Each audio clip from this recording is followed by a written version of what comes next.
Por cuarta vez en 2 años, las puertas de hierro de la mansión de las sombras se abrieron antes del amanecer, no para recibir visitas, sino para expulsar. La joven Lucía, hija de un rico comerciante de café, fue arrojada hacia afuera con el cabello deshecho, el vestido de novia rasgado en el dobladillo y los ojos abiertos de un terror que parecía haberle congelado el alma. ¿Quién podría contar, sin mentir, lo que ocurre ahí dentro antes de que salga el sol? ¿Qué clase de hombre convierte la noche de bodas en una sentencia que termina en el portón? Bienvenido a Corazón. Asegúrate de suscribirte al canal, porque aquí encontrarás historias que te harán latir el corazón, te dejarán sin aliento, y te mantendrán al borde del asiento. Así que suscríbete ahora y vamos al video. No dijo una sola palabra, solo tembló. Cuando su padre intentó arrancarle una explicación con la desesperación de quien siente que se le cae el mundo,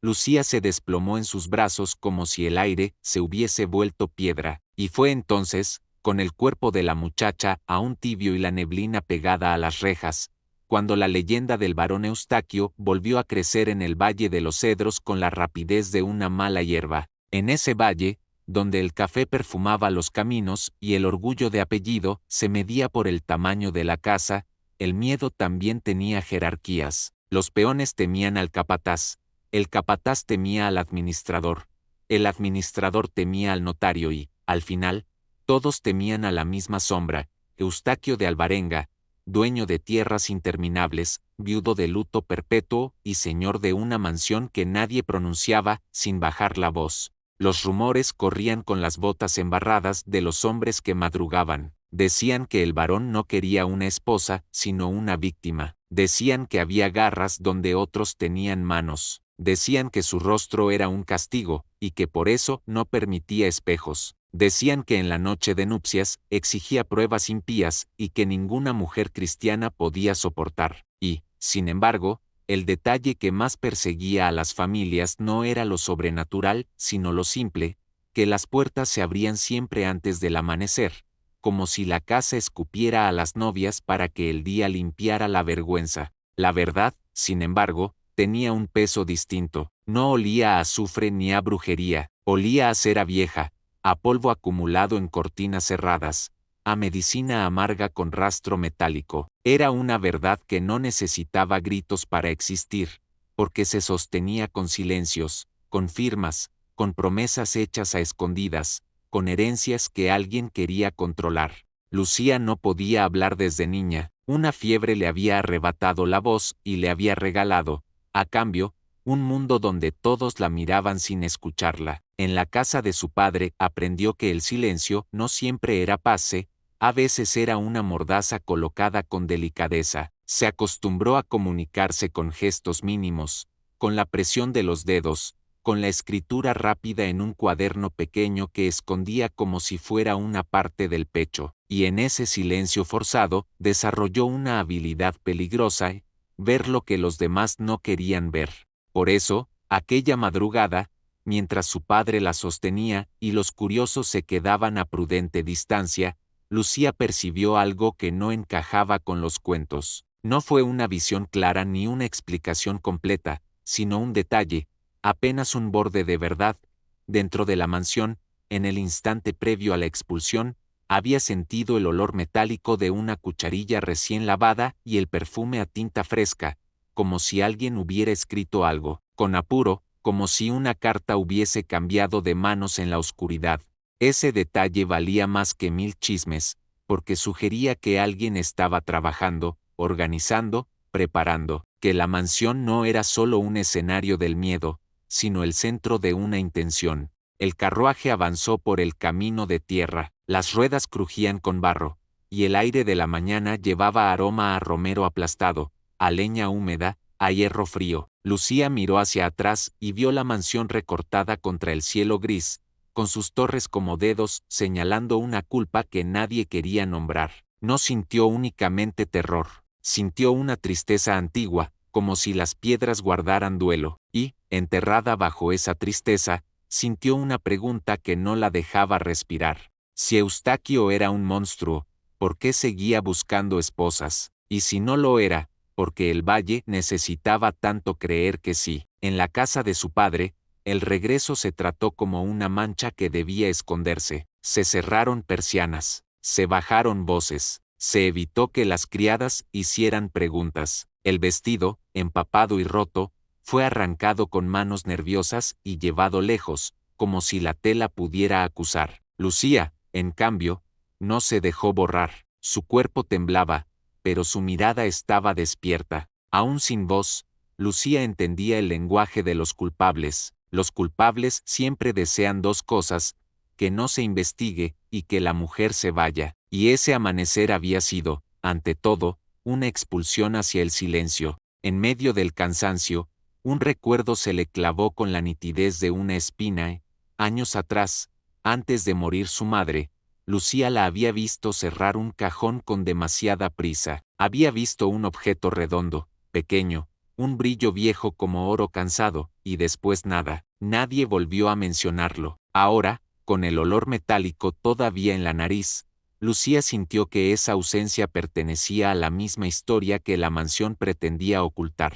La pieza faltante de una verdad no siempre aparece en forma de confesión. A veces aparece como un fragmento de medallón partido, como una carta caída, como una medicina que deja rastro en la lengua y en la sangre, y a veces aparece como una mujer muda que, por no poder defenderse con palabras, aprende a defenderse con memoria. En el Valle de los Cedros, las novias huían porque el miedo era contagioso, pero el miedo también era útil para quien necesitaba manipularlo, y Lucía, incluso sin poder decirlo en voz alta, ya había comprendido lo más peligroso, que no era el varón lo único temible en esa historia. Si te atrapa este misterio y quieres ver cómo un amor imposible puede vencer la humillación y el miedo, suscríbete con calma y acompáñame. Aquí cada detalle importa, y lo que parece leyenda esconde una verdad humana. La caída de Lucía no comenzó en la mansión,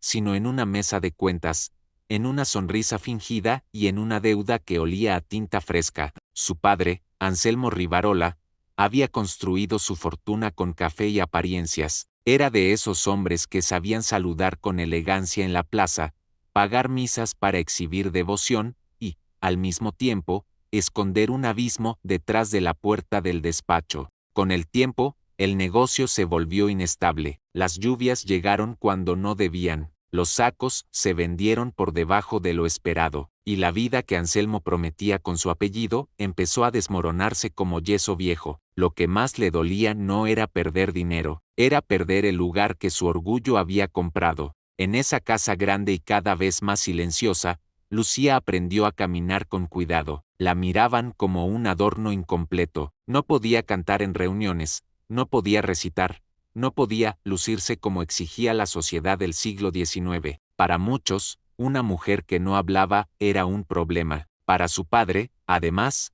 era una vergüenza que se convertía en gasto. Lucía, sin embargo, se volvió útil de otra forma. Al no ser escuchada, escuchaba. Al no ser tomada en cuenta, veía. Los gestos de los visitantes, los susurros en la cocina, las cuentas mal cerradas en el despacho, las cartas escondidas entre libros de contabilidad. Guardaba detalles en su cuaderno, no por maldad, sino por instinto, porque a veces el instinto es lo único que salva. La noche en que su destino quedó sellado, la tormenta golpeaba el techo con una insistencia que parecía juicio. El olor de la madera mojada se mezclaba con el humo del tabaco y la grasa de las velas. En el salón principal, varios hombres se reunieron alrededor de una mesa. Sus botas dejaban barro en el piso, y sus manos, ásperas, se movían con la seguridad de quien no teme mancharse. Lucía servía café, recogía vasos, reponía la lámpara de aceite. Era invisible,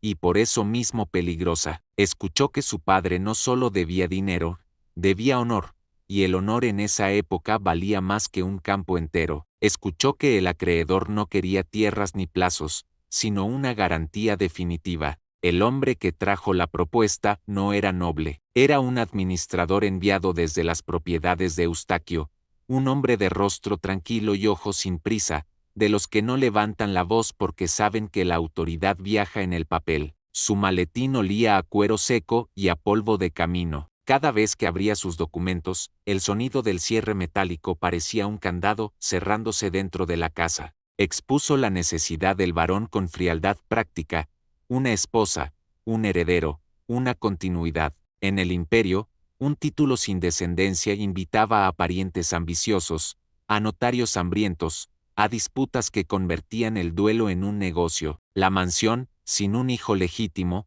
era un botín esperando dueño. Lo que el administrador mencionó con particular cuidado fue que otras mujeres ya habían pasado por ahí y no habían permanecido. No explicó por qué. Dejó que el silencio hiciera el trabajo sucio, y el silencio, en una sala llena de hombres, siempre cae sobre la mujer. Anselmo intentó negociar, ofreció promesas, habló de cosechas futuras, pero cada palabra sonaba más hueca que la anterior. Entonces, como si el destino fuera un cuchillo, el padre miró hacia donde estaba Lucía. Ella sintió esa mirada como se siente la humedad antes de la lluvia, inevitable. Su mudez se convirtió, de pronto, en argumento. Anselmo la presentó como si fuera una ventaja, como si el hecho de no poder alzar la voz la hiciera más adecuada para un hombre que, según el Valle, odiaba los gritos. Lucía vio el gesto de alivio en el administrador, mínimo, casi imperceptible, y entendió con una claridad helada que la estaban eligiendo por su incapacidad de hacer escándalo, por la facilidad con la que podrían controlar su versión de los hechos. No hubo cariño, no hubo disculpa, no hubo siquiera la dignidad de reconocerla como persona, solo el cálculo de un hombre desesperado que prefería vender a su hija antes que perder el apellido. Lucía regresó a su cuarto con el olor del tabaco pegado al cabello, se lavó las manos, sintiendo el agua fría como un reproche, y abrió su cuaderno. Escribió una frase corta, como si la clavara en la pared para no desmoronarse, que no estaba hecha para ser entregada como mercancía, que si el mundo la iba a empujar al abismo, al menos ella miraría hacia abajo con los ojos abiertos. Al día siguiente, la preparación fue veloz. 2 vestidos sencillos, una Biblia gastada, un peine antiguo que había pertenecido a su madre, y el cuaderno, siempre el cuaderno, porque era su única defensa. En la cocina, las criadas evitaban mirarla. En el pasillo, las tías murmuraban oraciones que no sonaban a consuelo, sino a limpieza moral. Nadie quería quedar manchado por el destino de Lucía. El camino hacia la mansión fue largo, los campos se fueron volviendo más oscuros, el aire más húmedo, la vegetación más densa, el olor a tierra mojada aumentaba, y el carruaje crujía como si protestara por llevar una vida condenada. En ciertos tramos, el bosque se cerraba sobre la carretera y las ramas parecían dedos flacos, rozando la madera, como si el mundo quisiera advertirla. En ese trayecto, Lucía no sintió solo miedo, sintió determinación, una determinación sin palabras, porque había algo que la sostenía, algo que no sabía explicar pero que ya había comenzado a formarse, la intuición de que, detrás de la fama del varón, existía una trama más grande que el simple terror. Y cuando al fin la mansión apareció, recortada contra el cielo, con jardines sin flores y estatuas cubiertas de musgo, Lucía entendió que su silencio podía ser, por primera vez, una ventaja real. Allí adentro, donde todos decían que las mujeres se quebraban, ella no llegaría a quebrarse de inmediato, llegaría a escuchar, llegaría a unir piezas, llegaría, sin saberlo todavía, a enfrentar no solo a un hombre temido, sino a un sistema entero que necesitaba que ella siguiera siendo una mujer sin voz. Aquí empieza el dilema verdadero: si tu familia te entregara para pagar una deuda, ¿te sacrificarías o lucharías por tu dignidad? Cuéntamelo en comentarios. Tu respuesta ilumina esta historia más de lo que imaginas. No puedo imprimir aquí conteos reales verificados de caracteres y palabras como exige tu prompt, porque en este chat no tengo una herramienta de medición automática tipo LEN para comprobarlos sin inventar números. El carruaje avanzó como si arrastrara una culpa, las ruedas mordían el barro con un sonido espeso, y cada bache hacía crujir la madera como si la propia estructura protestara por llevar a una joven hacia un destino del que el valle entero hablaba con superstición. El aire del amanecer se volvió más frío conforme se alejaban de los caminos conocidos. El olor a café tostado, tan presente en Santa Rita, fue quedando atrás, sustituido por humedad de bosque, por hojas podridas, por el perfume áspero del musgo que crece donde la luz casi no llega. Lucía viajaba con el cuerpo rígido y la mente despierta. Había aprendido, desde niña, a medir el mundo por sensaciones pequeñas, el peso de una mirada, el temblor de una mano, el silencio de una sala cuando alguien pronuncia un nombre indebido. Y ahora, mientras los caballos resoplaban y el cochero se persignaba sin que ella lo viera, Lucía percibía que el miedo no estaba solamente en la mansión, estaba también en quienes la llevaban, en quienes cobraban, en quienes vendían, en quienes callaban. La ruta hacia la propiedad de Eustaquio cruzaba primero campos abiertos y luego se hundía en un corredor de árboles altos, tan cerrados que el cielo se volvía una franja estrecha. El ramaje se inclinaba sobre el camino como dedos largos, y a ratos la niebla se amontonaba entre los troncos con una densidad que parecía piel. Se escuchaban insectos escondidos, el golpe distante de un pájaro contra una rama, y el rumor constante del agua en alguna quebrada invisible. Esa clase de paisaje hacía que cualquiera se sintiera pequeño, pero Lucía no se encogió. Por dentro, algo suyo se endurecía con una calma obstinada. No viajaba acompañada por ternura. El administrador que había cerrado el trato con su padre, Silvestre Arce, iba en el mismo carruaje, sin cortesías,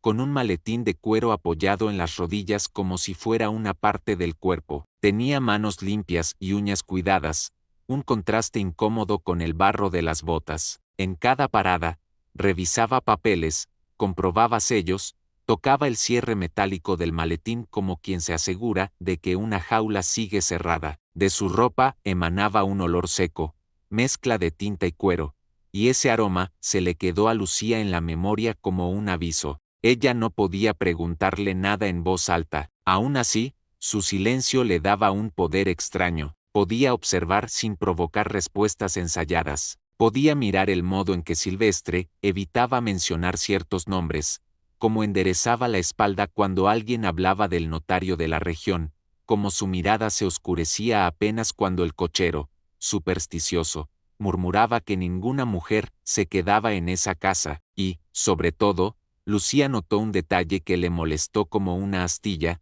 Cada vez que Silvestre sacaba un frasco pequeño para humedecer los labios o para calmar la garganta, un rastro metálico flotaba en el aire, tenue pero inconfundible, como el olor de una moneda calentada en la mano.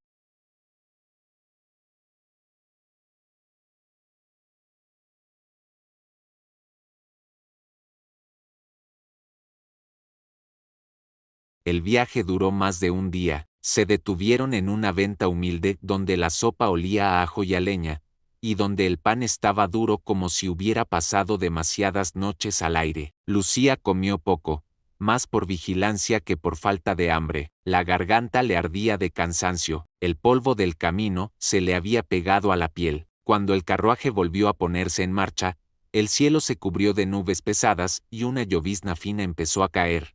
Una lluvia que no golpeaba fuerte, pero que insistía, como si quisiera desgastar todo lentamente. Fue en el segundo día cuando la mansión se mostró por primera vez, todavía distante, sobre una colina oscura. No apareció como una casa, sino como una presencia, piedra ennegrecida por el tiempo, techos inclinados, ventanales altos que parecían no mirar hacia afuera, sino hacia adentro. El jardín no celebraba la vida, no había flores, solo arbustos espinosos y caminos de grava donde la humedad convertía cada piedra en una trampa. Entre los árboles, estatuas cubiertas de musgo se inclinaban con expresiones borradas, como ángeles cansados de vigilar el duelo de una familia. A medida que se acercaban, el aire cambió otra vez. Olía a hierro mojado, a cera antigua, a madera encerrada durante años. Incluso los caballos pareció que bajaban el ritmo, como si algo invisible les pesara en el lomo. El cochero tragó saliva,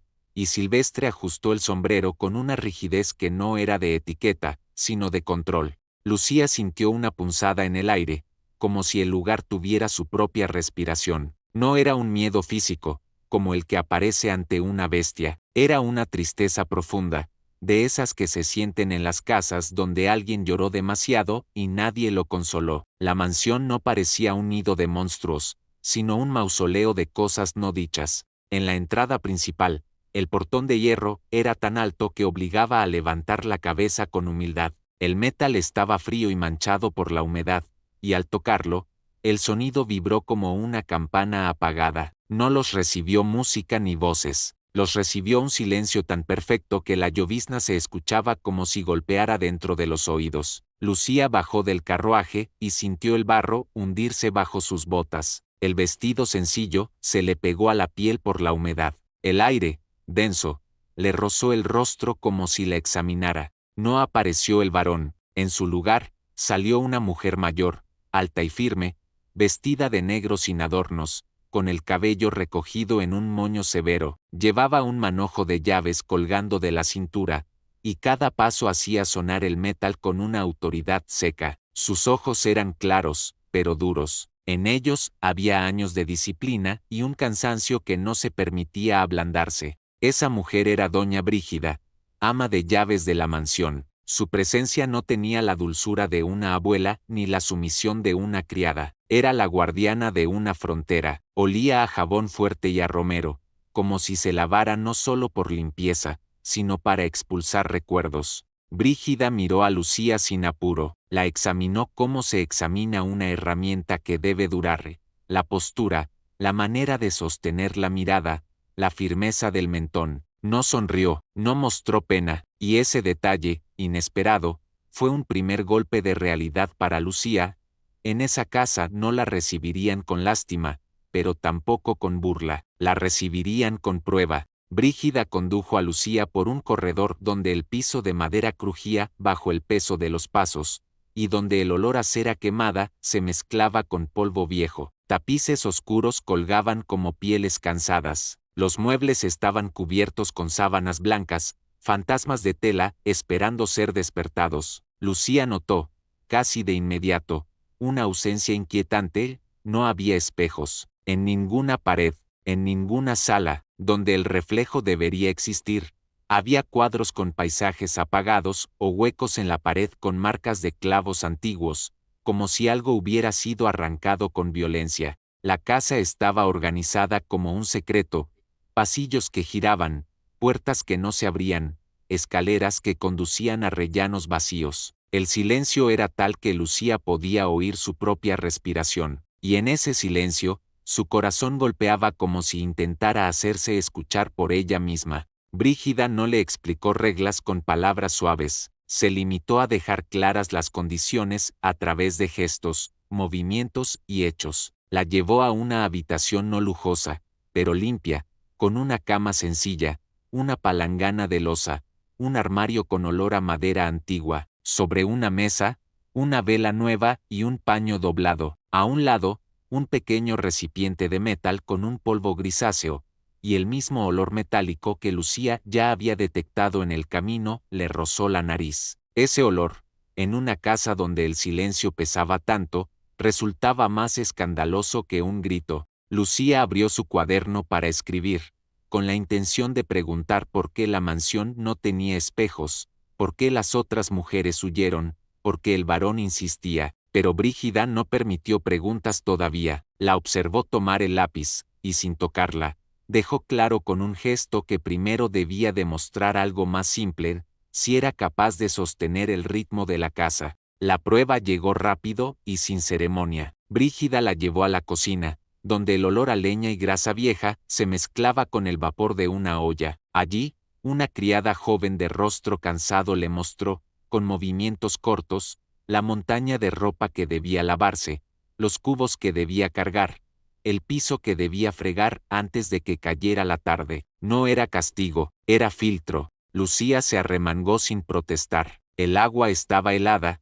y el jabón le raspó la piel. El barro del vestido se disolvió en la palangana como si su pasado se deshiciera en espuma. Sus dedos se enrojecieron, y el cansancio del viaje se le instaló en los hombros. Aún así, no se detuvo. Había sobrevivido a una casa que la trataba como defecto. No se dejaría quebrar por una casa que la trataba como trabajo. Mientras fregaba, escuchaba. Los murmullos de las criadas eran apenas hilo, pero Lucía sabía seguir hilos. Se habló del luto del varón, de una esposa muerta cuyo nombre se evitaba como si el nombre abriera una herida. Se habló del niño que vivía en el ala norte, un niño que no reía, que no confiaba, que miraba a cualquiera como si esperara traición. Se habló de la institutriz, una mujer que imponía disciplina con un fervor que olía a moral de pueblo, y se habló del boticario que venía de vez en cuando, trayendo frascos y polvos, siempre con el mismo cuidado, siempre entrando por una puerta lateral para que nadie lo viera. Lucía absorbió cada detalle como quien junta leña antes de la tormenta. En algún momento, al caer la tarde, Brígida la condujo de nuevo por los pasillos. Al pasar por una puerta entreabierta, Lucía alcanzó a ver un gabinete con cerradura nueva y madera antigua. Dentro, alineados como soldados, había frascos de vidrio ámbar. Uno de ellos tenía una etiqueta manchada, y aunque Lucía no leyó el nombre completo, vio una palabra que le erizó la piel, un término médico asociado a nervios, a calma forzada, a somnolencia. La etiqueta olía a tinta fresca. La mansión, entonces, dejó de ser solo un lugar oscuro, se convirtió en un mecanismo, y Lucía, con las manos rojas de jabón, comprendió que su silencio podía ser el único elemento que no podían administrar con cucharas. Cuando llegó la noche, la lluvia se hizo más fuerte, golpeaba las ventanas como si quisiera entrar. La mansión respondió con crujidos largos, con quejidos de madera vieja. Lucía se sentó un instante en el borde de su cama, y por primera vez desde el viaje sintió el cansancio caerle encima como una manta pesada. Aún así, antes de cerrar los ojos, abrió el cuaderno y escribió una lista sin adornos: el gabinete cerrado, el olor metálico, la ausencia de espejos, el niño aislado, la institutriz, el boticario, el administrador y su maletín. Era su manera de no perderse. Si quieres sentir este misterio como si caminaras tú misma por esos pasillos sin espejos, suscríbete y quédate. En esta mansión hay secretos que solo los que siguen la historia completa descubrirán, paso a paso. La mansión dormía, pero no descansaba. En la noche, el silencio no era vacío, era una presencia que escuchaba de vuelta. La vela proyectaba sombras largas sobre la pared, y el olor a cera caliente se mezclaba con el de la lluvia que se filtraba por rendijas antiguas. Lucía se levantó antes de que la casa despertara por completo. Tenía el cuerpo adolorido por el trabajo del día anterior, los dedos agrietados por el jabón, y aún así su mente seguía alerta, como si el miedo quisiera convertirla en presa y ella se negara. Brígida la puso a trabajar de nuevo, sin palabras dulces. La rutina era un instrumento de control: barrer, ordenar, acarrear agua, mantener la casa como si la casa pudiera fingir normalidad. En la cocina, la leña crepitaba y dejaba un olor agrio que se metía en la ropa. En los pasillos, el polvo se levantaba con cada paño y volvía a caer como resignación. Lucía sentía que el lugar quería cansarla, apagarle el espíritu, volverla parte del mobiliario. Sin embargo, a media mañana, ocurrió algo mínimo que cambió el aire. Una criada dejó caer una bandeja al escuchar pasos pesados en el corredor principal. El sonido del metal contra el piso reverberó como un pecado. Todas se inmovilizaron un segundo, como si una misma cuerda invisible tirara de sus espaldas. Brígida alzó la cabeza con una rigidez particular, y en sus ojos apareció una advertencia silenciosa. Lucía siguió la dirección de esas miradas y entendió que por fin iba a verlo. Los pasos no eran apresurados, pero sí firmes, como si cada huella declarara propiedad. La madera crujió bajo un peso que no era solo físico, era autoridad, historia y duelo. El aire se llenó de un olor tenue a cuero y a tabaco, no fresco, sino antiguo, como si ese aroma viviera pegado a una persona desde hacía años. Cuando la figura apareció en el umbral del corredor, la luz de las ventanas la partió en dos, dejando una mitad iluminada y la otra sumergida en sombra. Ahí estaba el varón. Eustaquio de Alvarenga no tenía garras ni un rostro de calavera, y esa normalidad resultaba, paradójicamente, más inquietante. Era alto, de hombros anchos, con la postura de quien se acostumbró a mandar sin alzar la voz. Vestía de negro de manera impecable, como si el luto fuera uniforme, no emoción. Su cabello oscuro estaba peinado con cuidado, pero había algo en su rostro que hablaba de noches mal dormidas, la tensión constante en la mandíbula, la dureza alrededor de los ojos, una palidez que no era enfermiza sino voluntaria, como si se negara el sol. Lucía notó de inmediato un detalle que el valle convertía en superstición: Eustaquio llevaba guantes, incluso dentro de la casa, guantes de cuero oscuro, ajustados, como una segunda piel, y, al caminar, parecía orientar el lado izquierdo del rostro hacia la sombra, evitando que la luz lo tocara de frente. No era una coquetería, era una estrategia. Cuando sus ojos se posaron en Lucía,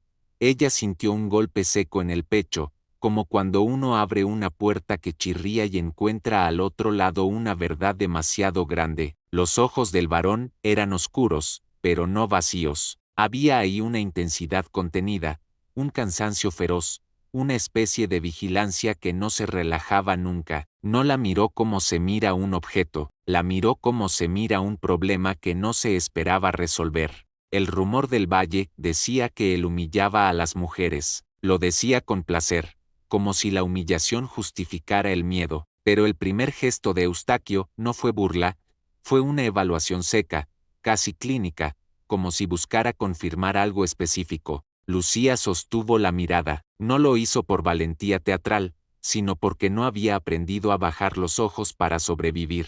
Había aprendido a levantar la cabeza para que la vergüenza no la aplastara. Esa firmeza pareció detener al varón un instante, como si hubiera esperado otra reacción: llanto, temblor, súplica. En lugar de eso, encontró un rostro cansado, sí, pero entero. La casa contuvo el aliento, incluso el fuego de la cocina pareció bajar el crujido. Brígida se mantuvo a un lado, firme, con las llaves quietas, como si supiera que ese momento definía el destino de la muchacha más que cualquier documento firmado. Eustaquio se acercó lo suficiente como para que Lucía percibiera el olor leve a lluvia en su ropa, el perfume apagado del tabaco, y otra cosa, una nota amarga, medicinal, casi metálica, escondida como un secreto bajo el cuero. Lucía sintió que ese olor era una pista, un hilo que conectaba con los frascos ámbar del gabinete. El varón no elevó la mano ni hizo un gesto agresivo. Su control era de otro tipo, un control que imponía la sensación de que cualquier movimiento sería observado. La mirada de Eustaquio, fija, buscó en Lucía señales de histeria, de fragilidad, de debilidad fácil, pero Lucía no le dio ninguna. Su cuerpo estaba cansado, sí, y su vida había sido una colección de injusticias. Aún así, había en ella una dignidad silenciosa que no podía comprarse ni romperse con una frase. En ese primer encuentro, Lucía comprendió algo que el valle no entendía: el varón no se alimentaba del miedo, pero vivía atrapado en él. No era un cazador celebrando una presa, era un hombre midiendo una amenaza invisible. El varón hizo un gesto mínimo hacia Brígida, como quien confirma que la rutina debía seguir, y se retiró con la misma firmeza con la que había llegado, dejando detrás de sí una corriente de aire frío y una tensión que tardó en disiparse. Cuando su figura desapareció por el corredor,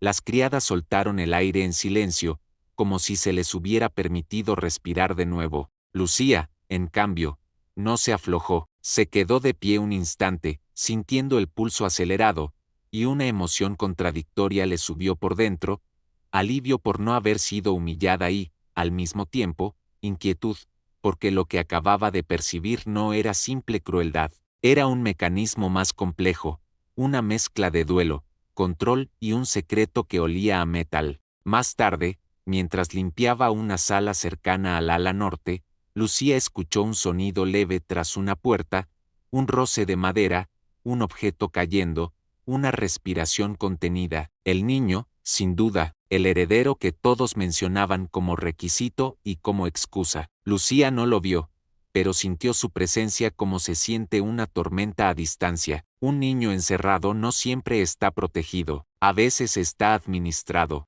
En la mesa de una sala secundaria, Lucía halló una mancha de tinta reciente, aún brillante. No había carta completa, solo la evidencia de que alguien escribió ahí y retiró el papel con prisa, y junto a la mancha, casi oculto bajo un borde de mantel, había un trozo de cinta roja, como la que se usa para sellar documentos importantes. La cinta estaba cortada, no desatada. Lucía guardó esa imagen en la memoria y siguió trabajando como si nada. Aprendió hace años que la mejor forma de sobrevivir era no mostrar que se entiende demasiado. Al caer la tarde, la lluvia regresó y la mansión olió otra vez a piedra mojada. Lucía se miró las manos, marcadas por trabajo, y sintió una certeza que le estremeció el estómago. Su llegada a esa casa no era casualidad. Aunque su padre creyera que solo había vendido a una hija, había fuerzas moviéndose alrededor de Eustaquio, fuerzas que necesitaban que las mujeres huyeran y que el heredero siguiera siendo una excusa eterna. Y para enfrentarlas, hacía falta alguien que no pudiera ser silenciado con amenazas, porque ya vivía en silencio desde siempre. Eustaquio no la había humillado. Eso, en un mundo tan cruel con las mujeres, ya era una grieta en la leyenda, una grieta por donde podía entrar la verdad. Si alguna vez te sentiste juzgada, sin que nadie escuchara tu versión, quédate con esta historia. Aquí no estás sola, comparte tu sentir en los comentarios y acompáñanos, porque la dignidad también se aprende a recuperar. El ala norte tenía un frío distinto, no era solo la humedad que subía desde los cimientos, ni la sombra permanente que dejaban los árboles altos pegados a las ventanas. Era un frío que parecía venir de adentro, como si la casa recordara un dolor y lo exhalara despacio, manteniéndolo vivo. Lucía lo sintió desde la primera vez que Brígida la envió a limpiar el corredor que conducía hacia esa zona prohibida para casi todos. El piso ahí crujía menos, como si caminara sobre madera más nueva, pero el aire olía a encierro antiguo, cera apagada, tela guardada, tinta seca, y ese rastro metálico que aparecía y desaparecía como una amenaza silenciosa. En el trayecto, Lucía notó otra de esas ausencias que en una mansión grande gritan más que un escándalo.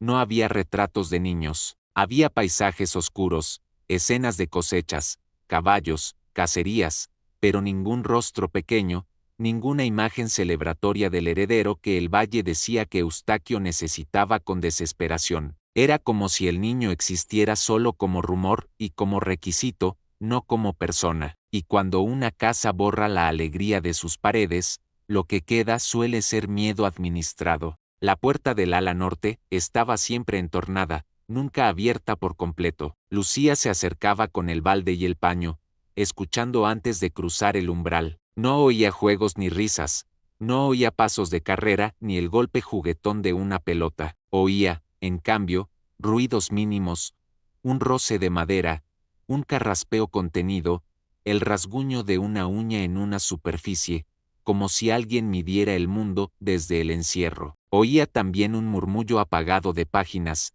y eso le llamó la atención. Había libros, y alguien los tocaba con insistencia, quizá con hambre. En una de esas mañanas, mientras la lluvia tamborileaba con paciencia en los cristales y el olor a leña húmeda se filtraba desde la cocina, Lucía vio por primera vez al niño. No fue una entrada ceremoniosa, ni un encuentro preparado. Fue un accidente de la rutina, como suelen ser las cosas importantes. Lucía estaba inclinada para limpiar el borde del zócalo cuando percibió una sombra detrás de una cortina. Al alzar la vista, lo encontró. Era un niño de unos 7 u 8 años, delgado, demasiado serio para esa edad, con el cabello oscuro y ojos grandes que parecían aprender el mundo a través de la desconfianza. No estaba vestido como un pequeño señor lleno de cintas y adornos, sino con ropa sobria, casi monástica. Sus manos tenían marcas de tinta, como si escribiera o dibujara demasiado, y su postura era la de alguien que espera castigo incluso cuando no hace nada.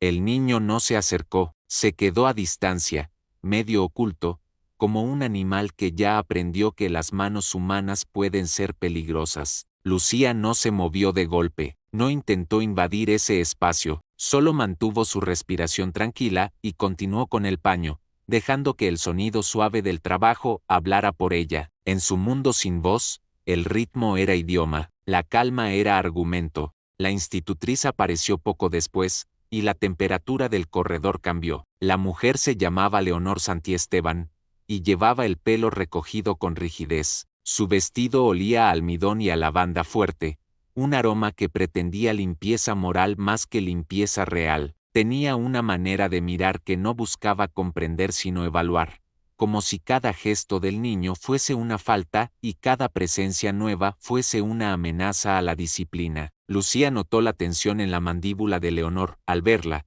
y entendió que su llegada a la casa no había sido bienvenida por todos. Leonor no necesitaba alzar la voz para imponer miedo. Su autoridad era de esas que se alimentan del que dirán, del pecado imaginado, de la vergüenza como herramienta. La institutriz se plantó entre Lucía y el niño con una protección que no parecía amorosa, sino posesiva. El niño, en lugar de refugiarse, endureció la mirada. Eso fue lo más triste, un niño que no corría hacia su cuidadora, un niño que no buscaba abrazos, un niño que parecía entrenado para no esperar ternura. Lucía sintió una punzada de indignación, pero la guardó como guardaba todo, en el pecho, bien acomodada, lista para usarse cuando fuera seguro. A partir de ese día, el ala norte se convirtió en su obsesión tranquila. Lucía entendía que el niño era una puerta hacia el corazón de Eustaquio, pero también hacia el misterio central de la casa. Si había herencia,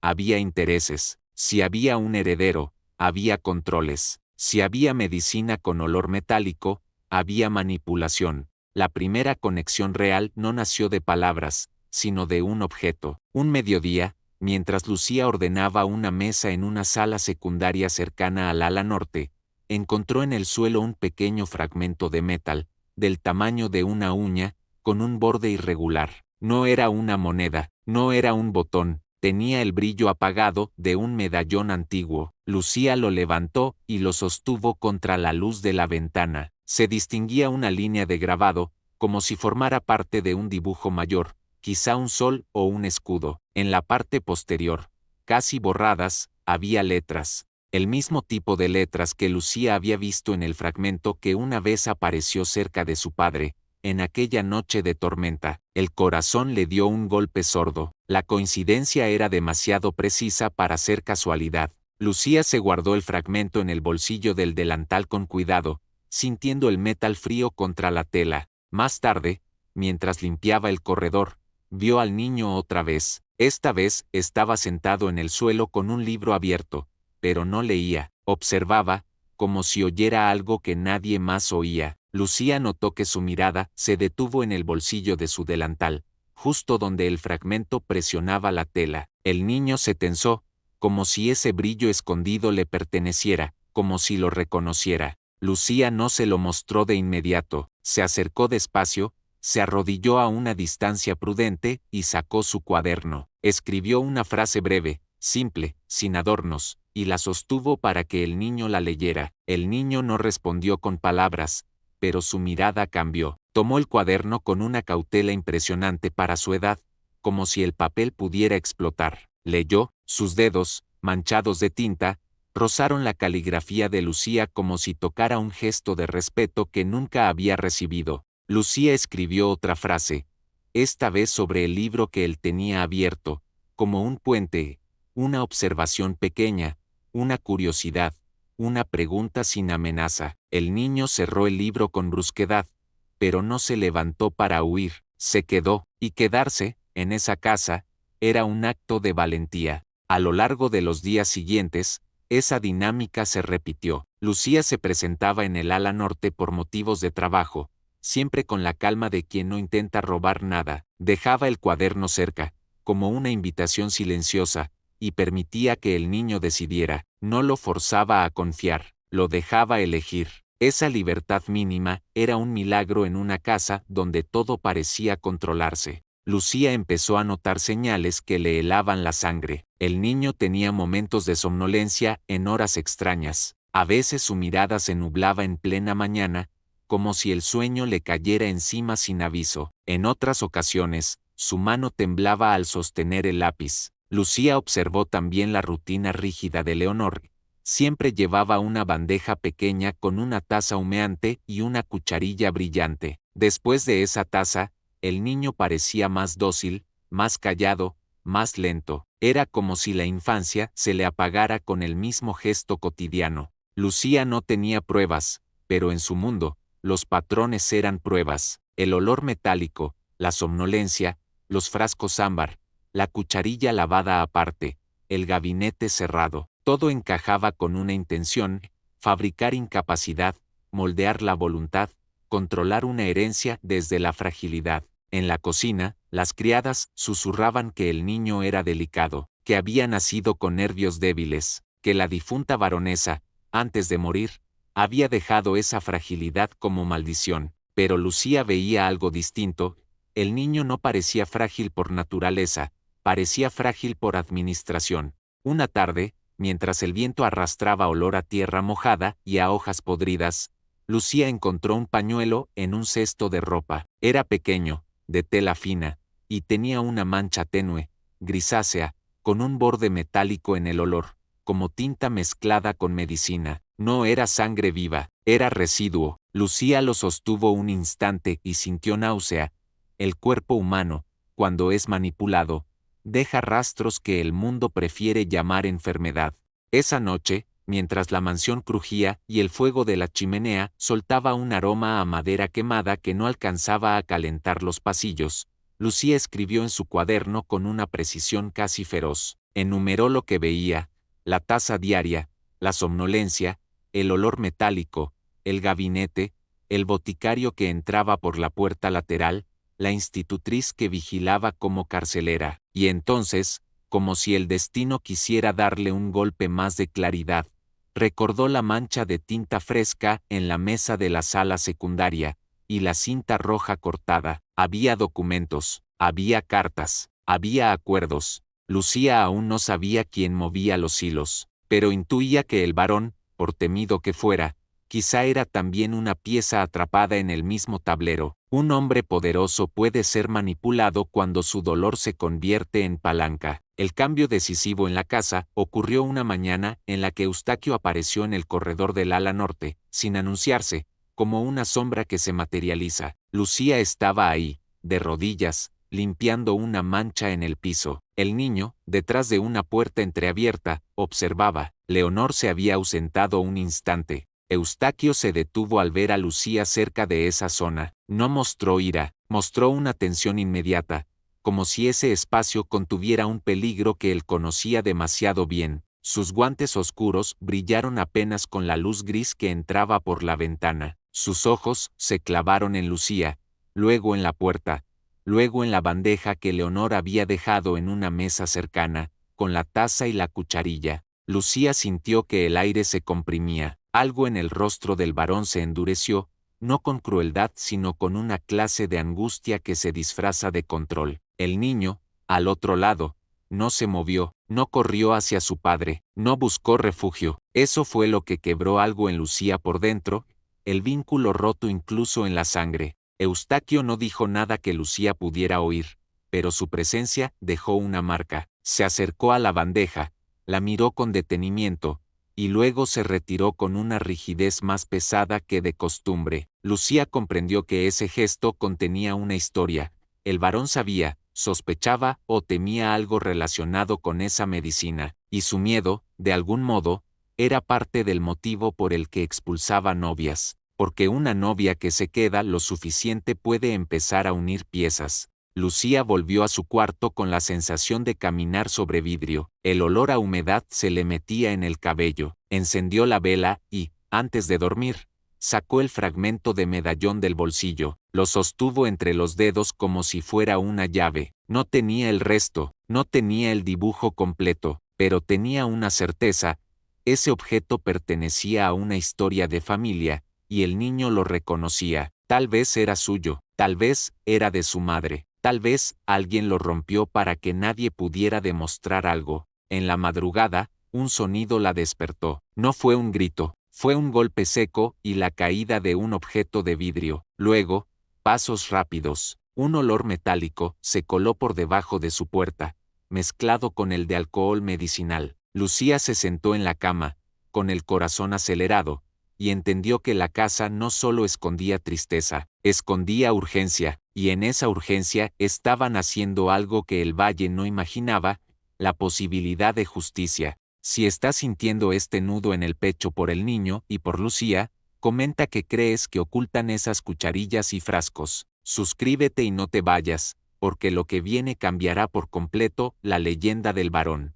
Cuando el valle huele sangre, aunque sea sangre simbólica, se reúne como si fuera misa. No hacía falta que alguien anunciara nada, bastaba con un carruaje entrando y saliendo, con una criada comprando sal en el mercado, con un cura frunciendo el ceño al oír el nombre de la mansión, para que la moral colectiva empezara a fabricar su propio relato. En el pueblo, la palabra de una mujer valía menos que la sospecha, y Lucía, muda, valía aún menos. Eso era lo que el mundo creía, eso era lo que la gente repetía con la tranquilidad de quien nunca ha tenido que defenderse. Los rumores se filtraron incluso hasta las paredes de la mansión. Llegaban pegados al pan que traían los proveedores, al carbón que descargaban los peones, al aceite que olía rancio en los barriles. Brígida lo percibía y apretaba más las llaves contra la cintura, como si el metal pudiera cerrar la boca del mundo. Pero el mundo no se calla con cerraduras. La primera amenaza real no vino con gritos ni con violencia, sino con papeles. Un mediodía, cuando la lluvia había cedido y el aire olía a tierra removida, llegó a la mansión un hombre delgado, de traje oscuro, con un sombrero impecable y una carpeta bajo el brazo. Su presencia cambió la atmósfera de inmediato. No era un visitante común, era de los que vienen a medir, a registrar, a dejar constancia. Se llamaba Octavio Figueroa, notario y apoderado de asuntos que, en el imperio, podían decidir el destino de una familia sin necesidad de derramar sangre. Olía a tinta, a papel viejo, a cuero encerado. Su mirada se paseaba por los pasillos como si ya los hubiera contado antes, como si conociera el valor de cada puerta, de cada sala, de cada metro de tierra. Su cortesía era impecable, pero su cortesía no traía paz, traía propiedad disfrazada. Lucía lo vio desde lejos, mientras limpiaba una baranda, lo vio hablar con Brígida, y notó la rigidez de la ama de llaves, lo vio pedir acceso a documentos, lo vio dirigir su mirada hacia el ala norte con una curiosidad apenas disimulada, y lo vio, sobre todo, mirar a Lucía como si ella fuera una parte del inventario de la casa. El notario no necesitaba insultarla, le bastaba con considerarla irrelevante. Ese día, la mansión olió más que nunca a tinta fresca. La presencia de Octavio parecía despertar papeles dormidos. Se abrieron cajones, se desempolvaron libros de cuentas, se revisaron sellos. Eustaquio se mantuvo distante, con el rostro tenso, como si cada firma le arrancara un trozo de paciencia. Su luto parecía más pesado, sus guantes parecían apretarle las manos. Lucía no sabía qué decían esos documentos, pero vio lo que importaba.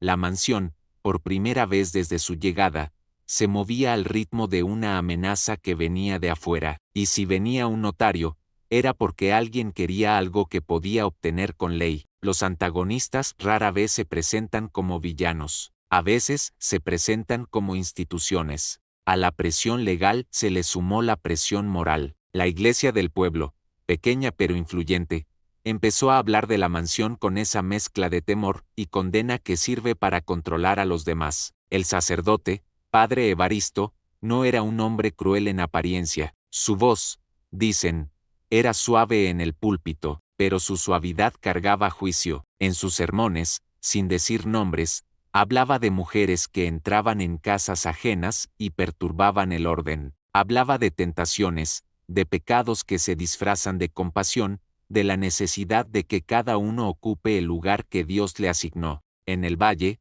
esas palabras caían como piedras sobre las espaldas de las mujeres, y Lucía, al enterarse por murmullos de cocina, sintió la vieja humillación subirle por la garganta. Su vida entera había sido una lucha contra la idea de que el silencio la hacía sospechosa. Ahora, ese mismo silencio podía convertirse en arma del pueblo.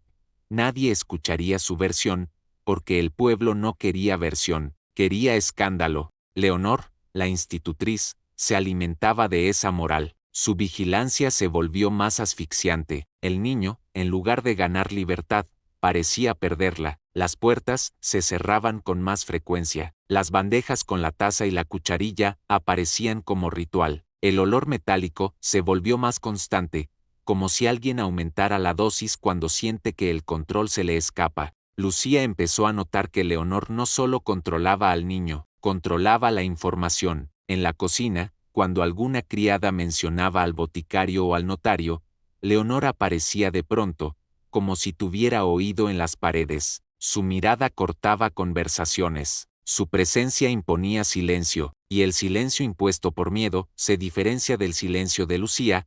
El de Lucía era una condición, el de las demás era una obediencia. La pieza más peligrosa del tablero se mostró una noche en la que el viento soplaba fuerte y la casa crujía como si quisiera partirse. Brígida, agotada, dejó caer sobre la mesa de la cocina un paquete envuelto en papel grueso. Venía del pueblo. Dentro había provisiones, sí, pero también había una carta sin sello oficial, escrita a mano, con tinta oscura. Lucía no vio el contenido completo, pero alcanzó a ver, desde donde estaba, que Brígida palidecía. La ama de llaves leyó rápido, como quien teme que las palabras la muerdan. Luego guardó la carta con manos temblorosas, y esa sola reacción fue suficiente para que Lucía entendiera que afuera se estaba organizando una ofensiva. La moral del pueblo, el notario, la institutriz, el boticario, el administrador con su maletín. Era un círculo, y el centro del círculo era la herencia. En los días siguientes, Octavio Figueroa volvió a aparecer. Esta vez no llegó solo, llegó acompañado por un hombre de buen porte, bien vestido, con un bigote arreglado y el perfume dulce de quienes viven lejos del barro. Era Gaspar de Alvarenga, primo lejano del varón, de esos parientes que el duelo hace visibles porque el vacío de una familia les abre una puerta. Gaspar sonreía demasiado, su sonrisa olía a interés. Lucía observó desde un corredor mientras Gaspar recorría la sala principal con ojos de propietario anticipado. Se detenía ante los muebles como si evaluara qué se quedaría, qué vendería. Miraba las cortinas como si ya decidiera colores. Ese tipo de ambición no se oculta bien, se disimula con educación, pero se nota en la mirada que mide. Eustaquio, frente a él, parecía una estatua de piedra oscura. Su control era rígido, su duelo, profundo. Pero Lucía percibió algo nuevo. No era solo tristeza, era aislamiento. Eustaquio vivía rodeado de gente, pero estaba solo en el sentido más peligroso de la palabra, solo ante enemigos que sabían usar la ley y la moral. Y en ese punto, Lucía comprendió la verdadera razón por la que las novias huían. No era solo miedo al varón, era el peso de todo un sistema que las empujaba hacia el escándalo, que necesitaba que ninguna mujer se quedara el tiempo suficiente para convertirse en aliada, para ver la trama, para proteger al niño, porque una esposa, legal y presente, podía bloquear al notario, podía incomodar al primo, podía romper el control de la institutriz, podía exigir respuestas sobre la medicina, pero una novia expulsada al amanecer era perfecta para el plano, no tenía derechos, no tenía tiempo, no tenía pruebas. Lucía, en su silencio, era un problema distinto. Había llegado sin voz, pero con ojos. Y eso, para quienes manipulaban, era más peligroso que cualquier grito. Una tarde, mientras Lucía limpiaba cerca del gabinete cerrado, el boticario llegó por la puerta lateral. Era un hombre de manos manchadas de hierbas, con delantal que olía a alcohol y a raíces. Su nombre, Raimundo Soria, circulaba como rumor entre las criadas. Entró con una caja de madera y salió rápido, evitando la mirada de todos. Lucía, sin moverse de su tarea, memorizó el recorrido, el tiempo, el modo en que Leonor lo escoltó como si transportara un tesoro. Cuando el boticario se fue, el aire quedó con ese rastro metálico más fuerte que nunca, como si la casa hubiera tragado un clavo caliente. Esa noche, Lucía se decidió a actuar con cautela. No podía confrontar, no podía acusar sin pruebas, pero podía hacer lo que mejor sabía, escuchar y guardar evidencias. Se acercó al escritorio de una sala secundaria, donde antes había visto mancha de tinta. Buscó marcas, encontró una, mínima, un surco en la madera, como si alguien hubiera presionado un sello con demasiada fuerza, y junto al surco, un resto de cera roja, apenas un fragmento, similar a la cinta que había encontrado. Lucía sintió que estaba rozando el borde de una carta importante, quizá la misma que había caído en la mansión aquella madrugada de la expulsión, quizá otra. La trama estaba compuesta de pequeñas migas, y Lucía, acostumbrada a vivir con migas, sabía seguirlas. A medida que el pueblo apretaba su juicio, la casa se tensaba. Brígida se volvía más dura, no por falta de corazón, sino por protección. El niño se volvía más silencioso, como si la somnolencia lo robara de a poco. Eustaquio se volvía más distante, como si temiera que cualquier cercanía encendiera un escándalo que le arrancaría lo único que aún intentaba proteger. Lucía sintió, entonces, la necesidad de justicia crecerle dentro como un incendio lento. No era justicia solo para ella, que había sido vendida, era justicia para el niño, convertido en instrumento, justicia para la memoria de la mujer muerta cuyo retrato no colgaba en ninguna pared, como si alguien quisiera borrar su existencia, justicia para el propio Eustaquio, si resultaba ser menos monstruo y más prisionero, y esa posibilidad, la de que el villano no fuera el hombre señalado por el valle, sino el sistema que lo rodeaba, era un misterio que el público del pueblo no estaba listo para aceptar. Lucía se acostó esa noche con la lluvia golpeando la piedra y el olor metálico pegado a su nariz. Cerró los ojos y se vio a sí misma como la cuarta expulsada, y al mismo tiempo como la única que, quizá, aún podía quedarse, no por docilidad, sino por decisión, porque en un mundo que quería usarla como moneda, la única revolución posible era convertirse en voz sin voz, en testigo sin permiso. La noche en la mansión no caía de golpe, se derramaba. Primero el cielo se volvía de un gris oscuro, luego los bordes del bosque se borraban, y, al final, el caserón quedaba suspendido en un silencio tan espeso que hasta el chisporroteo de la leña parecía un atrevimiento. Lucía aprendió pronto a distinguir los sonidos de esa casa, como quien aprende a distinguir los estados de ánimo de una persona herida, el crujido largo de una viga que se queja cuando el viento cambia, el golpe repetido de una rama contra el vidrio, el roce de una puerta, que alguien dejó entornada para vigilar sin ser visto. A medida que el pueblo apretaba su moral y el notario regresaba con su carpeta y su olor a tinta, la mansión se volvió más nerviosa, las criadas hablaban menos. Brígida caminaba con el manojo de llaves más pegado a la cintura,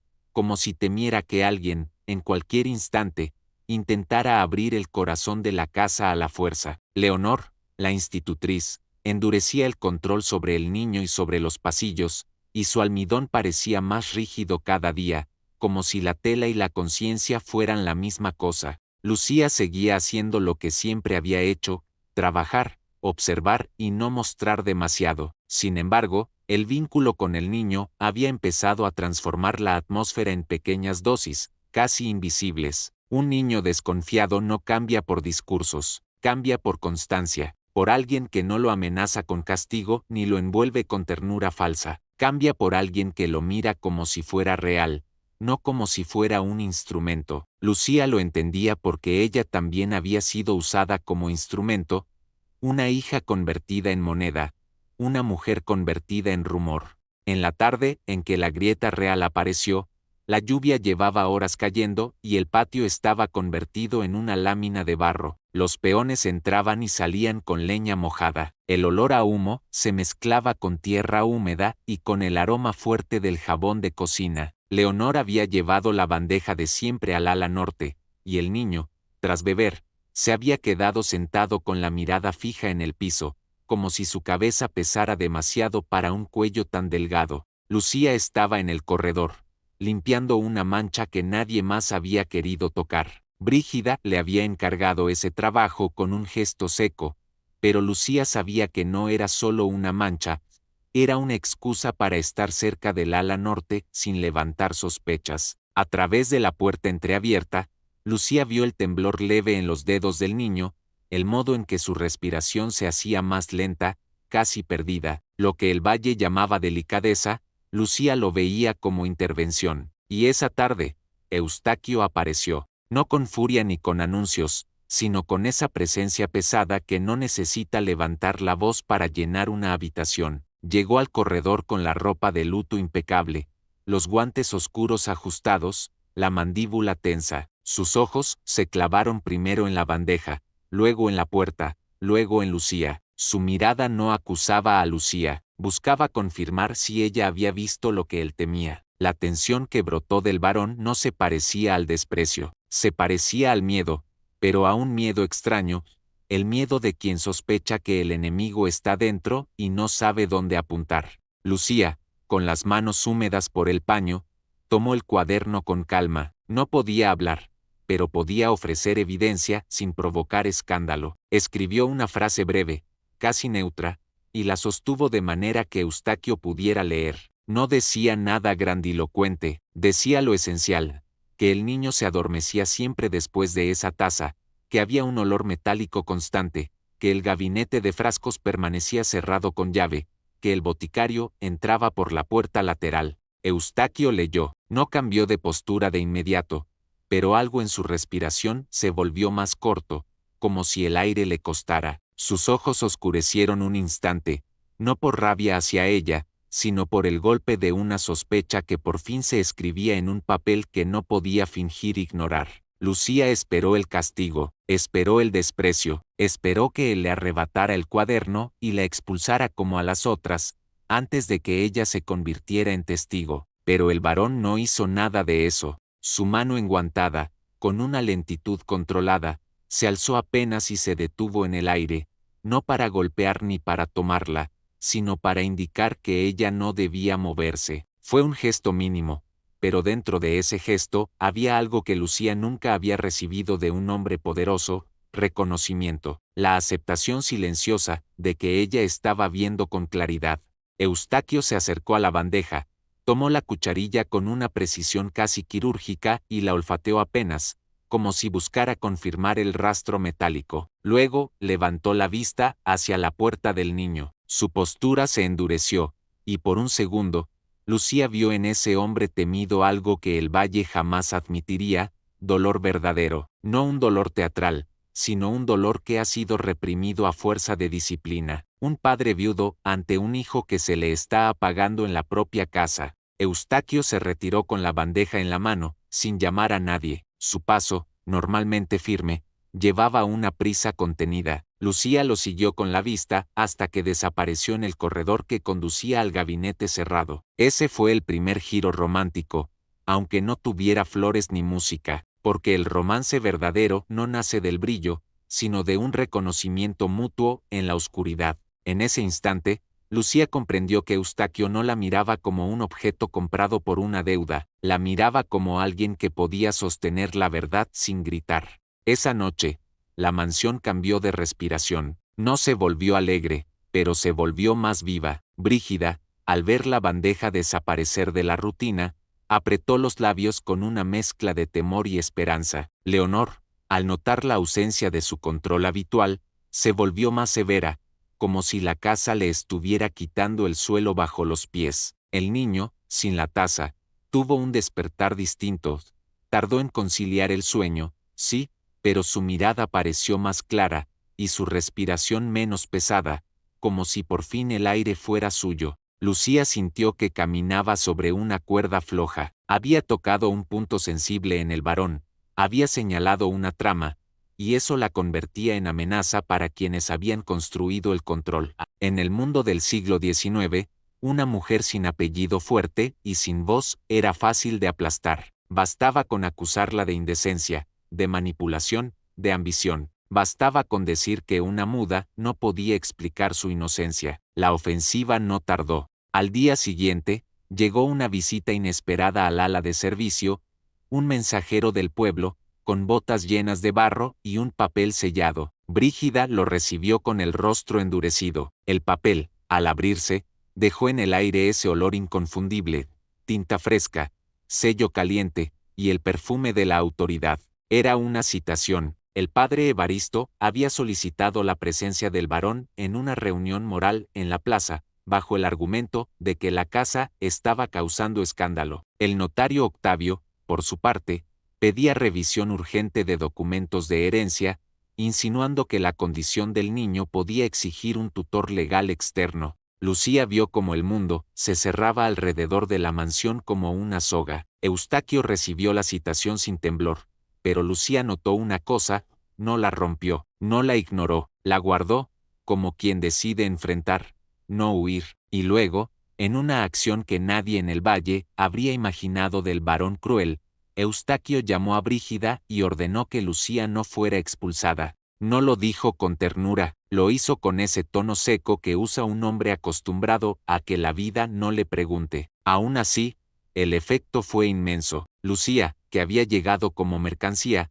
acababa de ser reconocida como presencia necesaria. Esa noche, mientras el viento sacudía las ramas y la mansión olía a piedra mojada, Lucía encontró en una sala secundaria una hoja de papel escondida bajo un cajón, como si alguien la hubiera empujado ahí con prisa. No era la carta completa, pero tenía un fragmento de escritura, y en esa escritura aparecía un nombre que no se mencionaba en la casa, el nombre de la difunta baronesa, y junto al nombre, una palabra que golpeó a Lucía como una campana: herencia. La hoja estaba manchada de cera roja, la tinta parecía haber sido escrita con mano temblorosa, y en un borde, como una firma incompleta, aparecía una inicial que podía ser de Eustaquio, o de alguien imitando su mano. Lucía entendió que estaba más cerca de la verdad de lo que era seguro estar. El romance, en ese punto, no era aún un abrazo ni una promesa, era una alianza silenciosa nacida de la necesidad de proteger al niño y de resistir a quienes querían convertir el dolor en negocio. Era el inicio de una confianza que no se declaraba con palabras, sino con hechos, y para Lucía,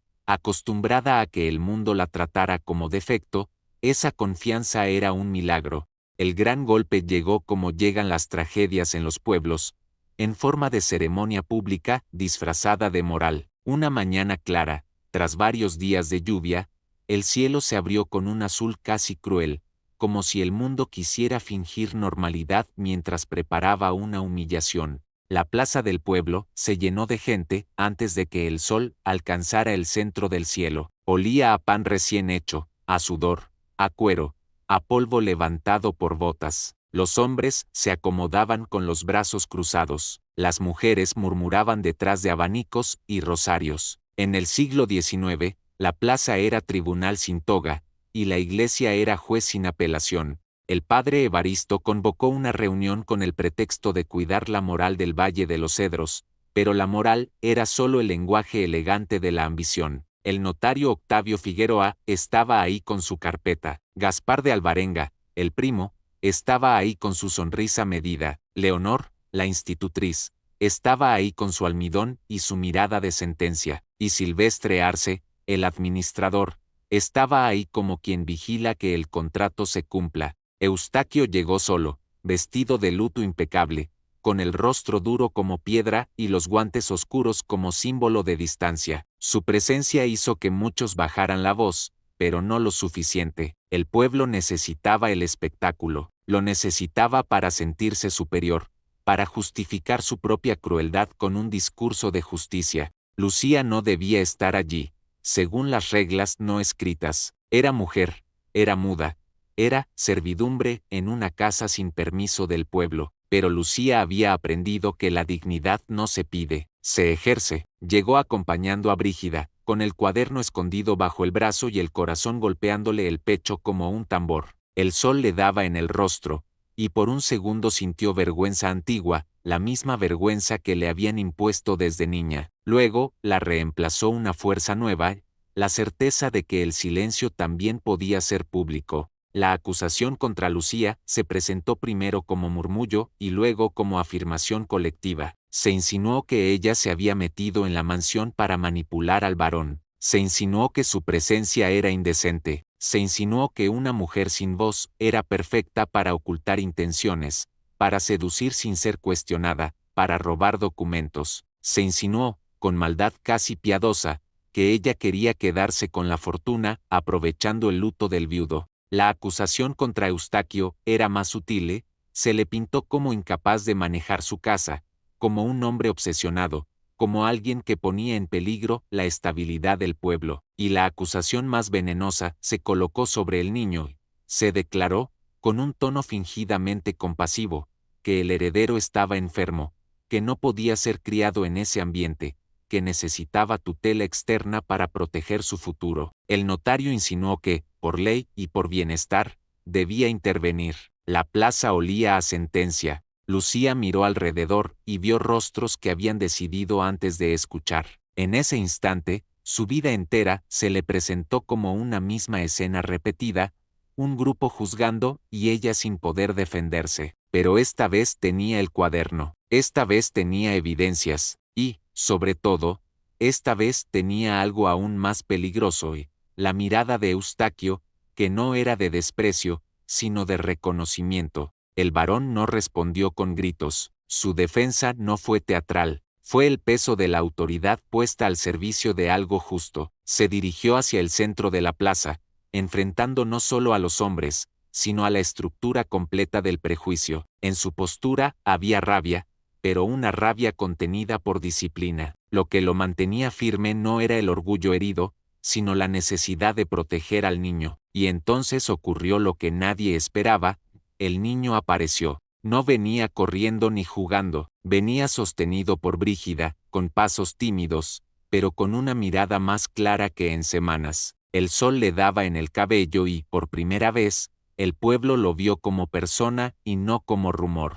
Su presencia provocó un silencio breve, no de respeto, sino de sorpresa, porque el niño debía estar encerrado, según la narrativa, debía estar enfermo y ausente, pero ahí estaba, respirando, mirando, vivo. Lucía, con el corazón apretado, sacó el cuaderno, su mano no tembló, escribió rápido, como quien sabe que el tiempo es enemigo. No podía hablar, pero podía mostrar lo que había visto. Mostró, en hojas escritas, el patrón de la tasa diaria, la somnolencia, el olor metálico. Mostró la existencia del gabinete con frascos ámbar. Mostró el fragmento de medallón que había encontrado en la mansión, y el fragmento que había visto vinculado al pasado de su propia madre. Mostró la hoja manchada de cera roja con el nombre de la baronesa y la palabra herencia. No era un discurso, era una cadena de hechos. El notario intentó desestimar, el cura intentó moralizar, Leonor intentó presentarse como protectora, pero el problema de las tramas es que se rompen cuando la evidencia se vuelve demasiada.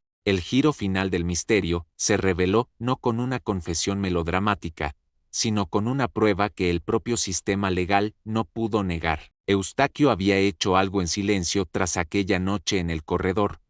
Había enviado a un médico de la capital, discreto, ajeno al pueblo, para analizar los frascos del gabinete. El médico llegó a la plaza con un informe sellado. El papel olía a tinta y a autoridad, pero a una autoridad distinta, una que no dependía del chisme. El informe confirmaba la presencia de sustancias sedantes, administradas de manera constante, mezcladas con compuestos que dejaban rastro metálico. No era tratamiento inocente, era intervención repetida. La plaza se agitó con un murmullo que ya no era moralismo, sino shock.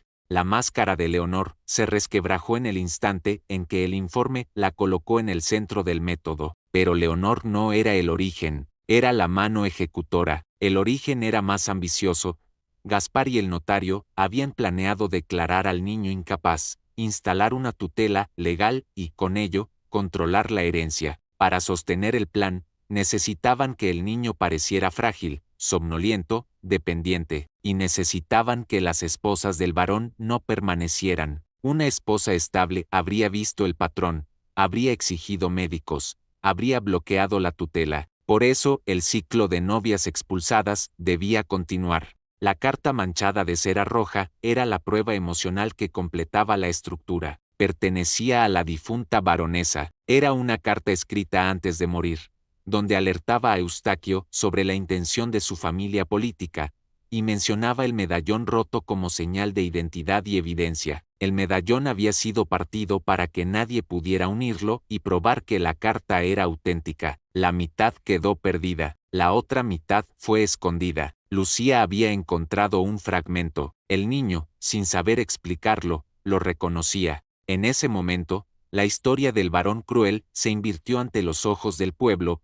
El monstruo no era quien expulsaba, sino quienes fabricaban el miedo para tener vía libre. Eustaquio había expulsado a las novias porque, en su desesperación y su luto, creyó que alejarlas era protegerlas del escándalo y de la trampa, porque intuía que la mansión estaba infestada de intenciones sucias. Pero al expulsarlas, sin querer, fortaleció la leyenda que sus enemigos necesitaban. Su aislamiento se convirtió en su vulnerabilidad.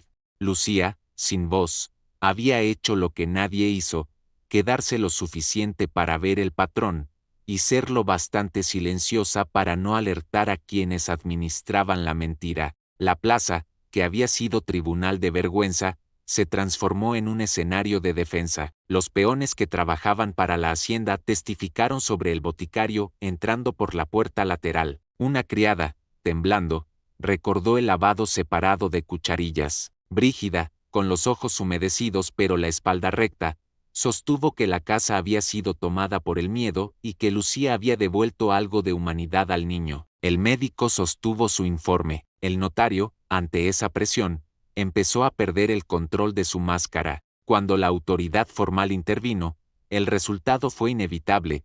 El plan de tutela se suspendió, se abrió una investigación, se requisaron frascos, se citó al boticario, se señaló a Gaspar y a Octavio. El cura, que había empujado la moral como arma, quedó expuesto como cómplice por conveniencia o por cobardía. Lucía sintió que las piernas le temblaban, no por miedo, sino por el peso de una justicia que por fin tocaba su vida. Durante años, el mundo le había dicho que ella no era digna, que no valía, y ahí, bajo el sol, con el polvo de la plaza y el olor a sudor colectivo, la verdad la defendía por primera vez. La resolución romántica no llegó con un teatro, llegó con una decisión. Eustaquio, ante el pueblo, ante la iglesia, ante la ley, eligió a Lucía con un acto de dignidad que no podía desmentirse, la llevó a su lado, no como sirvienta, no como mercancía, sino como mujer que había salvado a su hijo y, con ello, su casa. La elección no fue posesión,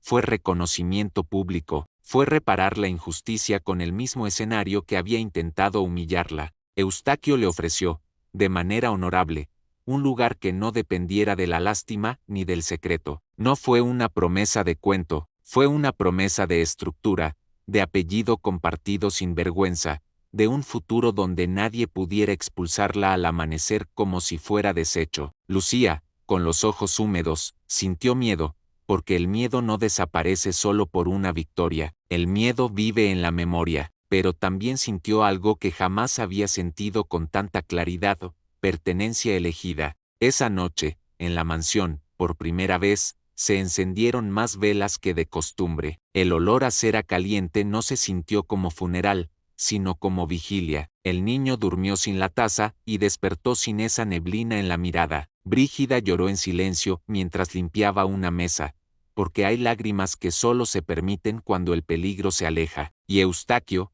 por primera vez, se quitó los guantes frente a Lucía, no como exhibición, sino como confianza, un gesto de vulnerabilidad que valía más que cualquier palabra. Años después, el Valle de los Cedros seguía hablando, porque los pueblos nunca dejan de hablar, pero ya no hablaban de un varón cruel que expulsaba novias, hablaban de un hombre que había sido rodeado por la ambición, de un niño que recuperó la infancia, de una mujer muda que se convirtió en voz de justicia. La mansión, lentamente, dejó de oler solo a encierro, comenzó a oler a pan, a leña, a romero, a vida cotidiana. La moral final no era un sermón, era una conclusión que se sentía en cada cambio concreto.